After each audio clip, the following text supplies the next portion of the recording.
Hello friends, आपका Himanshu GS centre पर स्वागत है।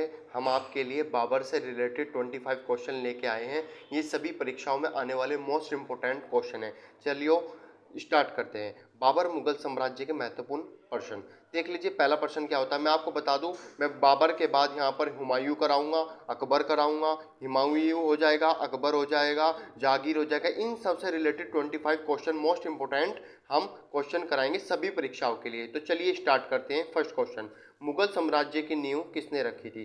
तैमूर, बाबर, औरंगजेब, अकबर। तो देख लीजिए, मुगल साम्राज्य की जो नींव रखी थी वो बाबर ने रखी थी। ठीक है दोस्तों, मैं आपको बता देता हूँ, रट लो ये क्वेश्चन, रट लो। मैं आपको बार बार याद दिलाता रहूंगा। देख लीजिए आप, बाबर मैं आपको पहले ही बताता हूँ, बाबर कहाँ का था? बाबर उज्बेकिस्तान का था, ये याद रखना आगे भी। चलिए स्टार्ट करते हैं। बाबर का वास्तविक नाम क्या था? Second question. तो ये हो जाता है हमारा साबिक मोहम्मद, तैमूर, जैनुद्दीन मोहम्मद या रसूल मोहम्मद। देख लीजिए हमारा जो सही आंसर होगा, हमारा जो इसका वास्तविक नाम था तो सी था, जैनुद्दीन मोहम्मद। तो ठीक आंसर इसका सी हो जाएगा। नेक्स्ट क्वेश्चन देख लेते हैं। बाबर का जन्म किस देश में हुआ था? बाबर का जन्म मैंने आपको अभी बताया था, इराक, ईरान, कजाकिस्तान या उज्बेकिस्तान।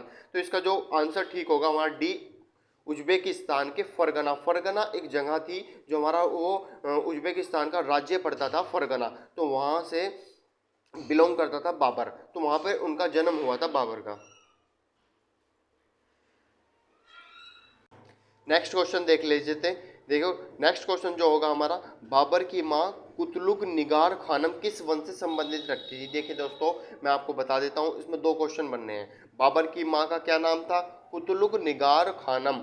और किस वंश से संबंधित रखती थी? देख लीजिए, मुगल वंश, तैमूर वंश, मंगोल वंश या चीनी वंश। देख लीजिए हमारी जो बाबर की माता थी वे हमारी मंगोल वंश से संबंधित थी। किससे? मंगोल वंश से। मैं आपको बता देता हूँ, जो बाबर की जो माँ थी वे चंगेज खान के वंश से संबंधित रखती थी। ठीक है, मैं आपको ये याद रखना, चंगेज खान के वंश से संबंधित रखती थी। और बाबर की माँ, उनका वंश कौन सा था? मंगोल वंश। ठीक है सर। नेक्स्ट क्वेश्चन, पानीपत का प्रथम युद्ध कब हुआ था? पानीपत का जो प्रथम युद्ध हुआ था वो कब हुआ था? मैं आपको बता देता हूँ, इसका सही आंसर हमारा सी होगा, 21 अप्रैल 1526। और ये इब्राहिम लोदी के साथ इनका युद्ध हुआ था, जो प्रथम युद्ध हुआ था पानीपत का। ठीक है, याद रखना 21 अप्रैल 1526, इसका आंसर सही होगा सी। नेक्स्ट क्वेश्चन देख लेते हैं। 1526 ईस्वी में बाबर ने किस वंश के शासक को परास्त कर मुगल साम्राज्य की नींव डाली?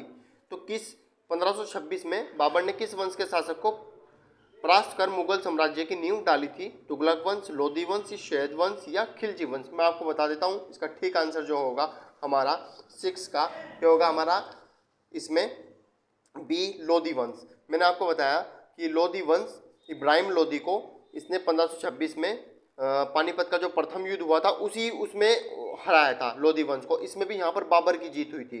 ठीक है दोस्तों, इसमें भी ठीक आंसर जो होगा वो बी होगा, लोधी वंश। तो 1526 ईस्वी में बाबर ने किस वंश के शासक को परास्त कर मुगल साम्राज्य की नींव डाली थी? तो लोधी वंश लगा देना, बिल्कुल सही आंसर होगा। नेक्स्ट क्वेश्चन देख लेते हैं। 7, मुगल काल की राजभाषा क्या थी? जो मुगल काल था, मुगल काल की राजभाषा क्या थी? उर्दू, हिंदी, फारसी, अरबी। ठीक है ना, अरबी। ठीक है, तो इसका सही आंसर क्या होगा आपको पता होगा। 7 क्वेश्चन का जो आंसर होगा वो ठीक, वो सी होगा, फारसी भाषा। तो मुगल काल की जो राज्य की भाषा थी तो वो क्या थी? फारसी थी। नेक्स्ट क्वेश्चन देख लेते हैं। 8 क्वेश्चन, किस युद्ध से भारत में मुगल राज्य की नींव पड़ी? कौन सा युद्ध था जिसमें मुगल राज्य की नींव पड़ी थी? तो पालसी कोटा का युद्ध, ठीक है ना, या देखो पालसी कोटा का युद्ध होगा, या ताली कोटा का युद्ध होगा, पानीपत का प्रथम युद्ध होगा, या हल्दी घाटी का प्रथम युद्ध होगा। ठीक है ना, तो मैं आपको बता देता हूँ इसमें कौन सा ठीक आंसर होगा। तो इसमें 8 का जो हमारा आंसर ठीक होगा वो हमारा होगा सी, पानीपत का प्रथम युद्ध। इसमें पानीपत के प्रथम युद्ध जब हुआ था तभी मुगल साम्राज्य ने अपनी नींव डाली थी भारत के अंदर। ठीक है दोस्तों, भारत के अंदर। नेक्स्ट क्वेश्चन देख लेते हैं। बाबरनामा किस भाषा में लिखी हुई पुस्तक है? जो बाबरनामा है, मैं आपको बता दूं, ये बाबर के ऊपर बनी हुई एक जीवनी, उनके ऊपर जीवनी पर बनी हुई एक पुस्तक है, उसका नाम बाबरनामा है। तो ये कह रहे हैं कि किस भाषा में है लिखी हुई है? अरबी भाषा में, फारसी भाषा में, तुर्की भाषा में या उर्दू भाषा में। तो देख लीजिए हम, ये तुर्की भाषा में लिखी गई है। ठीक है ना, बाबरनामा याद रखना, बाबरनामा बाबर पर एक जीवनी पर उसकी पुस्तक लिखी गई है। और वो किस भाषा से संबंधित है, किस भाषा में लिखी गई है? तुर्की भाषा में लिखी गई है। नेक्स्ट क्वेश्चन देख लेते हैं। आगरा का आराम बाग का निर्माण किसने करवाया था? जो आगरा में स्थित है आराम बाग, उसका निर्माण किसने करवाया था? हुमायूं ने, अकबर ने, बाबर ने, जहांगीर ने? तो उसका ठीक आंसर होगा सी, बाबर ने इसका कराया था आराम बाग का निर्माण, और वो भी स्थित है कहाँ पर? याद रखना, आगरा में। नेक्स्ट क्वेश्चन देख लेते हैं, बाबर का जन्म किस सन में हुआ था? जो बाबर का जन्म है वह किस सन में हुआ था? तो हम जो बाबर का जन्म है ये हमारा 14 फरवरी 1483 में हुआ था। तो इसका सही आंसर क्या हो जाएगा? हमारा बी होगा। ये याद रखना, ये मोस्ट इंपॉर्टेंट क्वेश्चन है, बाबर का जन्म किस सन में हुआ था? 14 फरवरी 1483 में हुआ था। ठीक है ना, ये सन और डेट याद रखना। ठीक है बच्चों, नेक्स्ट क्वेश्चन देखते हैं, बाबर की मृत्यु कब हुई? बाबर की मृत्यु और बाबर का जन्म, ये दो क्वेश्चन ऐसे हैं जो मोस्ट इंपोर्टेंट हैं, ये सभी परीक्षाओं में आने वाले क्वेश्चन हैं। ठीक है, मैं आने वाली वीडियो में, अगर मेरी वीडियो अच्छी लगी आपको तो लाइक और सब्सक्राइब जरूर करना भूलना मत। आने वाली वीडियो में हुमायूं के क्वेश्चन 25 सभी परीक्षाओं के में आने वाले प्रश्न को लेके आऊँगा। नेक्स्ट क्वेश्चन देखते हैं, बाबर की मृत्यु कब हुई? तो बाबर की मृत्यु कब हुई थी? बाबर की मृत्यु 27 दिसंबर 1530 में हुई थी। कितना? 27 दिसंबर 1530 में। तो इसका ठीक आंसर क्या हो जाएगा? बी। ये डेट याद रख लो, रट लो इनको, 27 दिसंबर 1530 को मृत्यु हुई थी बाबर की। और बाबर का जन्म कब हुआ था? बाबर का जन्म हुआ था 14 फरवरी 1483 में। तो ये आपको याद रखना है। ठीक है दोस्तों, नेक्स्ट क्वेश्चन देख लेते हैं, बाबर के शव को कहाँ दफनाया गया? जब बाबर गुजरा उसके शव को कहाँ दफनाया गया? कराची, काबुल, दिल्ली या बगदाद? तो देख लीजिए, जब बाबर गुजरे तो उनका जो शव था उन्हें कहाँ पर दफनाया गया था? तो मैं आपको बता देता हूँ ये कहाँ पर दफनाया गया था। ये हमारा दिल्ली में दफनाया गया था। ठीक है दोस्तों, कहाँ पर दफनाया गया था? दिल्ली में। याद रखना, ये इसका ठीक आंसर जो होगा हमारा सी होगा, दिल्ली में दफनाया गया था। अब 14वां क्वेश्चन है, अब 14वां क्वेश्चन को हम देख लेते हैं। 14वां क्वेश्चन क्या कहता है, घाघरा का युद्ध कब हुआ था? ये घाघरा का जो युद्ध है ना, ये मोस्ट इंपोर्टेंट क्वेश्चन है, इसको जरूर याद करके रखना, क्योंकि ये क्वेश्चन बहुत परीक्षाओं में पूछा गया क्वेश्चन है। ठीक है दोस्तों, घाघरा का युद्ध कब हुआ था? 1525 में, 1529 में, 1535 में, 1528 में? तो इसका ठीक आंसर क्या होगा? 1529 में। तो याद रखना, इनको रट लो, मैं फिर बताता हूँ, आप रट लो। इसका आंसर होगा बी, 1529 में घाघरा का युद्ध हुआ था, 1529 में। ठीक है, नेक्स्ट क्वेश्चन, चंदेरी का युद्ध कब हुआ था और किसके बीच हुआ था? जो चंदेरी है ये भी एक युद्ध हुआ था, ये भी मोस्ट इंपोर्टेंट क्वेश्चन है। ठीक है ना, इसको भी रट लेना आप। तो ये चंदेरी का युद्ध कब हुआ और किसके बीच हुआ था? इसमें दो क्वेश्चन बनते हैं, किस सन में हुआ था और किसके बीच हुआ था? तो देख लीजिए, ये किसके बीच हुआ था हमारा, मैं बता देता हूँ, उसका ठीक आंसर क्या होगा? 1528 सन में हुआ था, और बाबर और चंदेरी के बीच में हुआ था, जिसमें बाबर की ही जीत हुई थी। और मैं आपको एक चीज़ और बता देता हूँ, जो घाघरा का युद्ध हुआ था उसमें भी बाबर की ही जीत हुई थी। ठीक है दोस्तों, उसमें भी बाबर की जीत हुई। और ये जो नेक्स्ट युद्ध हुआ चंदेरी का युद्ध, कब और किसके बीच हुआ? तो ये 1528 में हुआ था। ठीक है ना, सन 1528 में हुआ, और बाबर और चंदेरी के बीच में हुआ था, जिसमें जीत भी किसकी हुई थी? हमारे बाबर की हुई थी। तो बी इसका ठीक आंसर हो जाएगा। नेक्स्ट क्वेश्चन देख लेते हैं, 16वां, बाबर के आदेश पर अयोध्या में बाबरी मस्जिद का निर्माण किसने करवाया था? तो बाबर ने किसे आदेश दिया था जब अयोध्या में मस्जिद बनाई थी, बाबरी मस्जिद? तो मीर हुसैन, मीर काजी, मीर बकी, मीर मोहम्मद? तो इसमें ठीक आंसर जो होगा हमारा वो सी होगा, मीर बकी। मीर बकी को आदेश दिया था बाबर ने जब बाबरी मस्जिद का निर्माण कराया गया था अयोध्या में। ठीक है दोस्तों, याद रखना, मीर बकी सही आंसर होगा। नेक्स्ट क्वेश्चन देख लेते हैं, बाबर का राज्याभिषेक कब और कहाँ हुआ? ठीक है ना, कब और कहाँ हुआ था? तो बाबर का जो राज्याभिषेक है वो कहाँ पर हुआ था, मैं आपको बता देता हूँ, ये 1526 ईस्वी में दिल्ली में हुआ था। ठीक है ना, दिल्ली में हुआ था 1526 ईस्वी में दिल्ली में। इसका ठीक आंसर होगा ए। तो सन कौन सा होगा? सन 1526, इसको रट लेना, ये मोस्ट इंपोर्टेंट क्वेश्चन है। ठीक है दोस्तों, तो इसको 1526 सन 1526 ईस्वी में हुआ, और दिल्ली में राज्याभिषेक हुआ था बाबर का। नेक्स्ट क्वेश्चन देख लेते हैं, बाबर के कितने पुत्र थे? तो आपको बता देते हैं हम, बाबर के कितने पुत्र थे। तो बाबर के 4 पुत्र थे। ठीक है ना, मैं आपको नाम बता देता हूँ, बाबर के 4 पुत्र कौन कौन से थे? हुमायूं, कामरान और अश्करी और हिंदाल। तो इसके 4 पुत्र थे। जो बाबर के कितने पुत्र थे, कोई क्वेश्चन आने लगता है कि बाबर के पुत्र कितने थे, तो 4 पुत्र थे, हुमायूं, कामरान, अश्करी और बिंदाल। ये चारों पुत्र के नाम रट लेना, ये नाम जरूर आ जाते हैं, किसी के भी पूछ लेते हैं कि इन 4 ऑप्शनों में से बाबर का पुत्र कौन सा है। ठीक है ना, तो उनको रट लेना पक्का। नेक्स्ट क्वेश्चन देख लेते हैं हम। खानवा का युद्ध किस वर्ष में लड़ा गया था, ये भी मोस्ट इंपोर्टेंट क्वेश्चन है। खानवा का युद्ध किस वर्ष लड़ा गया था, तो खानवा का युद्ध किस वर्ष लड़ा गया था, अब देख लीजिए। खानवा का युद्ध लड़ा गया था 27 मार्च 1526 में। कब को, इसका ठीक आंसर जो होगा सी होगा, 27 मार्च 1526 ईस्वी में हुआ था।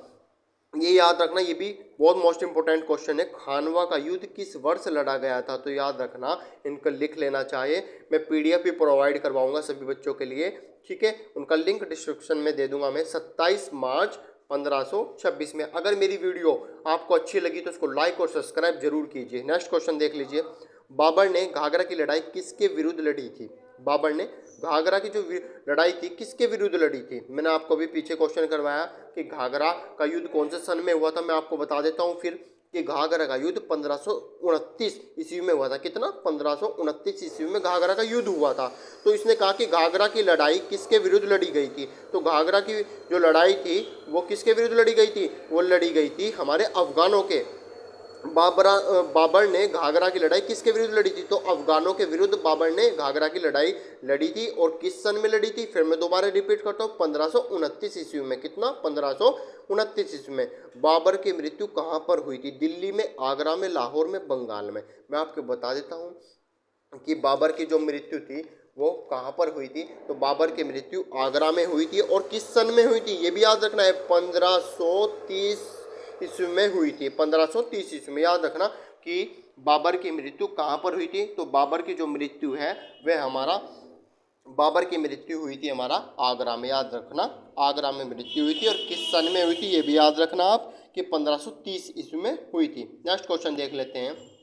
22वां, बाबर ने अपनी कथा पर किताब लिखी थी, उसका नाम क्या था, तो बाबरी नामा, बाबरनामा, हुमायूं नामा या हमारा डी चंडी नामा। तो याद रखना, मैंने आपको पहले भी बताया कि बाबर ने अपनी आत्मकथा एक जीवनी पर किताब लिखी थी जिसका नाम बाबरनामा था। इसका ठीक आंसर बी हो जाएगा, बाबरनामा। ये बिल्कुल याद रखना आपको, बाबरनामा बुक लिखी थी, ठीक है। और किस भाषा में लिखी गई थी, तुर्की भाषा में। ये भी याद रखना, किस भाषा में लिखी गई थी, तुर्की भाषा में।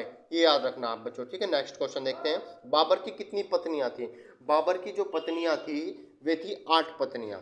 कितनी थी बाबर की पत्नियां, बाबर की पत्नियां 7, 8, 6 या 5। तो बाबर की जो पत्नियां थी वो 8 थी। याद रखना, उनके क्या क्या नाम थे, किसी भी पत्नी का नाम पूछ लिया जाएगा, आप बिल्कुल भी चिंता मत करो, मैं उनके नाम बता देता हूँ। आयशा सुल्तान, जैनब सुल्तान और मासूमा सुल्तान और महम सुल्तान और गुलमुख बेगम, दिलदार बेगम, मुबारका बेगम और बेगा बेगम। ये 8 पत्नियां हैं। आठों के आपको नाम याद रखने हैं।